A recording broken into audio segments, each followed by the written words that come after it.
నమస్కారం ఘంటారావానికి స్వాగతం. ముందుగా ప్రధాన అంశాలు. రంగారెడ్డి జిల్లాలో ఒకేసారి 6 ప్రాంతాల్లో హైడ్రా ఆపరేషన్. అనుమతి లేకుండా నిర్వహిస్తున్న మైనింగ్ క్రషర్ల కూల్చివేత. ధాన్యం కొనుగోళ్లలో వేగం పెంచాలన్న మంత్రి ఉత్తమ్ కుమార్ రెడ్డి. అకాల వర్షాలపై అప్రమత్తంగా ఉండాలని అధికారులకు ఆదేశం.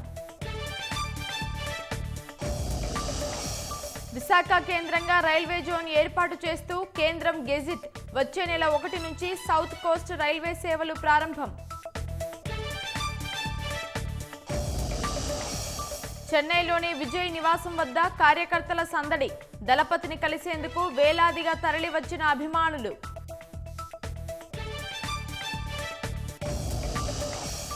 మధ్యప్రదేశ్ జబల్పూర్లో అగ్ని ప్రమాదం. బ్రాండెడ్ కంపెనీల వస్తువుల గోదాములో మంటలు.